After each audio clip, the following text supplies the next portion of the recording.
पहले में जूनियर तो आज की वीडियो में देखने वाले कि डेटा मॉडल क्या होता है और डेटा मॉडल के टाइप्स कौन कौन से होते हैं। तो आज की वीडियो आपके एग्जाम पॉइंट ऑफ व्यू से बहुत ज़्यादा इंपॉर्टेंट होने वाली है, तो वीडियो को पूरा देखना और चैनल पर नहीं तो चैनल को सब्सक्राइब कर लेना ना। चलिए सबसे पहले हम डेफिनेशन देखते हैं डेटा मॉडल आखिर होता क्या है। Now data model is a way to organise and structure data so it can be easily understood and used.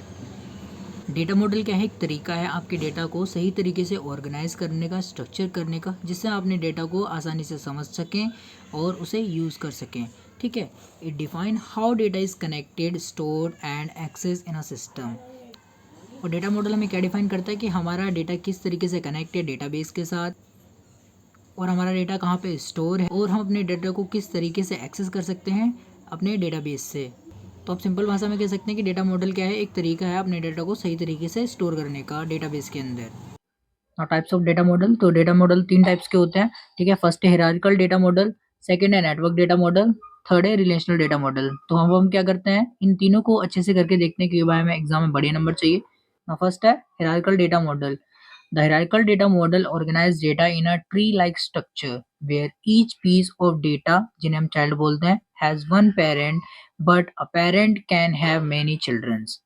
Hierarchical model क्या होता है? हायरार्किकल मॉडल आपका एक ट्री लाइक स्ट्रक्चर होता है जिसके अंदर एक पेरेंट होता है। ठीक है, ये हमारा पेरेंट हो गया, और इस पेरेंट की हर नोड एक चाइल्ड नोड होती है। ठीक है, एक ये चाइल्ड नोड हो गई और एक ये चाइल्ड नोड हो गई। हायरार्किकल डेटा मॉडल के अंदर जो डेटा ऑर्गेनाइज होता है वो ट्री लाइक स्ट्रक्चर में होता है। ठीक है, तो इस वाले चिल्ड्रन के भी और चिल्ड्रन हो सकते हैं। ठीक है, तो रियल लाइफ एग्जांपल से समझे हम कि जैसे आपके दादा हो गए, फिर आपके पापा हो गए, फिर आप हो गए। तो हायरार्किकल डेटा मॉडल के अंदर जो डेटा ऑर्गेनाइज होता है वो ग्रैंड पेरेंट से पेरेंट में जाता है, फिर पेरेंट से चिल्ड्रंस में जाता है। ठीक है, तो इस तरीके से हायरार्किकल मॉडल्स हमारा वर्क करता है।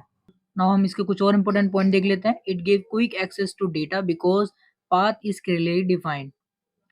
और हायरार्किकल डेटा मॉडल क्या करता है, आपके डेटा को जल्दी एक्सेस दे देता है, क्योंकि आपको पता है कि आपको डेटा अपनी एक स्पेसिफिक नोड से लेना है। जैसे कि मैंने आपको बताया था, जैसे अगर यहाँ पे चिल्ड्रन को डेटा लेना होगा तो वो क्या करेगा, सीधा अपने पेरेंट से डेटा लेगा।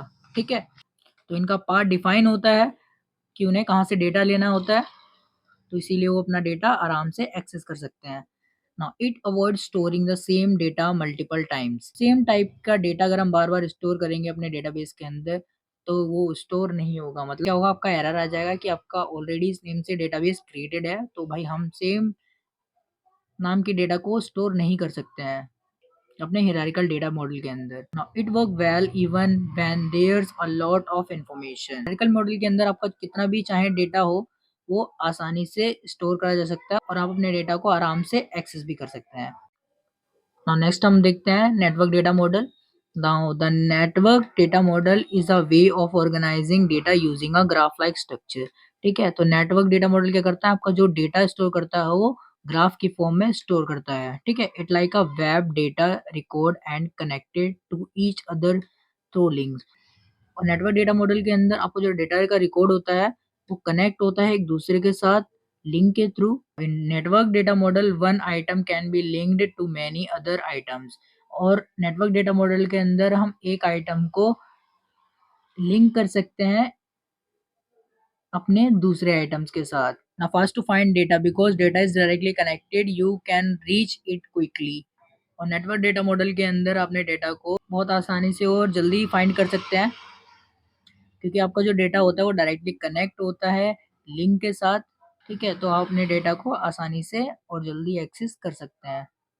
नाउ लास्ट टॉपिक है relational data model. The relational data model is a way to store information using tables just like Excel.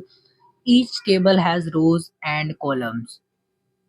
Relational data model के अंदर आपको जो डेटा स्टोर होता है वो टेबल की फॉर्म में स्टोर होता है। मतलब आपका जो डेटा स्टोर होता है वो रो और कॉलम की फॉर्म में स्टोर होता है। ठीक है, जैसे कि आपने एक्सेल शीट देखी होगी, वो सारी की सारी रो और कॉलम की फॉर्म में बनी होती है। तो रिलेशनल डेटा मॉडल के अंदर भी आपका जो डेटा है वो सारा का सारा रो और कॉलम की फॉर्म में स्टोर होता है। Tables can be link together so you can don't have to repeat the same information. और रिलेशनल डेटा मॉडल के अंदर जो आपका टेबल है वो लिंक होता है आपके डेटा के साथ, तो आप सेम टाइप की इंफॉर्मेशन को रिपीट नहीं कर सकते हो। Every row in a table is different. Relational data model के अंदर जो टेबल की रो होती है वो हमेशा डिफरेंट होती है, क्योंकि कि हम सेम टाइप की इंफॉर्मेशन स्टोर नहीं कर सकते हैं, तो ऑब्वियसली सी बात है कि हर रो है वो डिफरेंट होगी एक टेबल की दूसरी रो के साथ। ठीक है, ना all rows have the same column, और हर रो का जो कॉलम होगा वो हमेशा सेम ही रहेगा। Now primary key a special column that give each row a unique ID. और रिलेशनल डेटा मॉडल के अंदर प्राइमरी की का भी यूज होता है, क्योंकि हर कॉलम के अंदर एक रो की अपनी एक यूनिक आईडी होती है। ठीक है, तो आईडी से आप समझ सकते हैं कि लाइक हर स्टूडेंट का एक यूनिक रोल नंबर होता है, तो इसी तरीके से हम प्राइमरी की के थ्रू एक यूनिक आईडी दे सकते हैं अपनी हर रो को। सो आई होप आपको समझ में आ गया होगा। समझ में आए तो वीडियो को लाइक, चैनल को सब्सक्राइब कर लेना। बाकी मिलते हैं नेक्स्ट वीडियो में नेक्स्ट टॉपिक के साथ।